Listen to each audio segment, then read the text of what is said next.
नमस्कार दोस्तों, मैं हूं आपका आध्यात्मिक दोस्त और कारकांश कुंडली के इस श्रृंखला में आपका वेद सार संसार स्वागत करता है।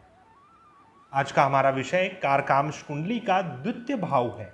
अगर आप नहीं जानते हैं आपकी कारकांश कुंडली क्या है, आपके आत्मा कारक ग्रह क्या है, तो इन सभी विषयों को देखने के लिए आई आइकन में फ्लैश होता हुआ वीडियो को आप अवश्य देखें। और इस वीडियो सीरीज में हमने कारकांश कुंडली के प्रथम भाव के ऊपर बहुत ही गहन रूप से अध्ययन किया है और आज हम द्वितीय भाव के ऊपर बात करेंगे। वीडियो स्टार्ट करने से पहले आप सभी से अनुरोध करना चाहूँगा, कृपया हमारे चैनल को सब्सक्राइब करें और हमारे इस वीडियो को ज़्यादा से ज़्यादा लाइक करें, शेयर करें तथा हमारे प्लेलिस्ट को अवश्य विजिट करें, क्योंकि हमारे प्लेलिस्ट में कई सारे ऐसे महत्वपूर्ण वीडियोज़ हैं जो आपको पूरे यूट्यूब में शायद ही प्राप्त हों। कारकांश कुंडली आपके आत्मा की कुंडली होती है। आपके आत्मा का मूवमेंट फ्रॉम एक लोक से दूसरे लोक हम इस कारकांश कुंडली से देखते हैं।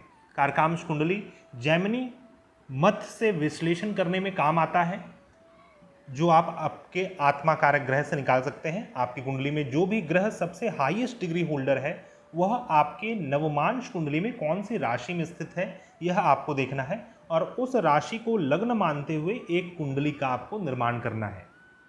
और उसमें ग्रहों की स्थिति आपके लग्न कुंडली के आधार पर होगी। आपके लग्न कुंडली में जो भी ग्रह जिस राशि में स्थित हैं, उसी राशि में आपको उस कारकांश कुंडली में ग्रहों को स्थित कर देना है और यह कुंडली आपकी कारकांश कुंडली बन जाती है। वैसे तो कुंडली के द्वितीय भाव से हम धन का और परिवार का विचार करते हैं, लेकिन कारकांश कुंडली में आचार्यों ने द्वितीय भाव से आपके आत्मा का रुझान को बताया है और इस भाव में जो भी कारक ग्रह स्थित हैं वह कारक ग्रह के अनुरूप इसका फल होता है।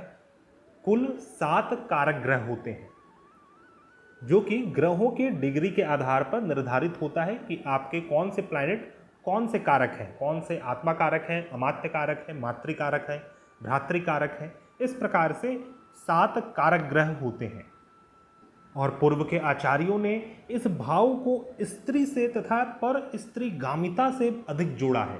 इससे संबंधित कई सारे ऐसे योग ग्रंथों में उपलब्ध हैं जिससे अलग अलग प्रकार के फल जीवन में दृष्टिगोचर हो सकते हैं जो कि स्त्री से संबंधित हो। जैसे यदि कारकांश कुंडली के द्वितीय भाव में मंगल और शुक्र का षड्वर्ग हो तो ऐसा जातक पर स्त्रीगामी होता है, और यदि मंगल और शुक्र की दृष्टि पड़ रही हो तो ऐसा जातक जीवन भर पर स्त्री के साथ रहने वाला तथा पर स्त्री गामिता को करने वाला होता है, क्योंकि शुक्र परम स्त्री तत्व का कारक ग्रह है और काल पुरुष में इसे काल पुरुष के काम से जोड़ा गया है। काम वासना या फिर काम का डिजायर, जिसे हम लस्ट भी कह सकते हैं। उसी प्रकार मंगल एक पुरुष तत्व का कारक ग्रह है और काल पुरुष में इसे काल पुरुष के शक्ति और पराक्रम से दर्शाया गया है। और जैसा कि मैंने बतलाया कि द्वितीय भाव रुझान का भाव होता है, आपके आत्मा का रुझान। तो जब यहाँ पर मंगल और शुक्र का संबंध बन जाता है तो ऐसे जातक बहुत ज़्यादा पैशनेटेड होते हैं अपने लव लाइफ को लेकर, अपने सेक्स लाइफ को लेकर, लेकिन यह एक एक्सट्रीम एनर्जी के लेवल तक ले जाने वाला होता है, जिसके कारण जातक पर स्त्री गामिता को भी प्राप्त कर सकता है। यदि द्वितीय भाव में शुक्र और मंगल स्थित हो तो जीवन भर पर स्त्रीगामी करता है ऐसा जातक, या फिर शुक्र मंगल की दृष्टि हो और साथ में यदि राहु की भी दृष्टि पड़ रही हो तो ऐसा जातक अपने तन को, अपने मन को भी दूषित कर बैठता है। कई प्रकार के बड़े बड़े रोग भी उत्पन्न हो जाते हैं जातक को, और स्त्री के कारण ही जातक का सर्वस्व नाश हो जाता है। उसी प्रकार यदि केतु की दृष्टि पड़ रही हो या फिर केतु ग्रह स्थित हो साथ में, तो फिर यह पर स्त्रीगामी का योग भंग हो जाता है। लेकिन यह एक प्रकार का लॉस्ट ऑफ डिजायर को भी क्रिएट करता है, जो कि जातक के अपने रिलेशनशिप, अपने वैवाहिक गठबंधन के लिए सुखद नहीं है। अतः यदि द्वितीय भाव में शुक्र और मंगल का किसी भी प्रकार से संबंध बन रहा है तो वह अशुभ ही माना गया है, और वह अशुभता पर स्त्रीगामिता और स्त्री के कारण सभी धन का नाश, सर्वस्व नाश दिखलाता है। उसी प्रकार यदि कारकांश कुंडली के द्वितीय भाव में बृहस्पति ग्रह स्थित हो या फिर बृहस्पति ग्रह की दृष्टि पड़ रही हो तब भी ऐसा जातक स्त्रियों में आसक्त रहने वाला होता है। अर्थात बृहस्पति या फिर शुक्र, ग्रहों में जब देखा जाए तो बृहस्पति शुक्र गुरु माने गए हैं, और यह दोनों ही गुरु ग्रह यदि द्वितीय भाव से संबंध रखते हैं तो यहाँ पर स्त्री के प्रति आसक्ति को देखा जा सकता है। और यह सेम फल आपको पुरुष की कुंडली में भी समझना है, स्त्री की कुंडली में भी समझना चाहिए।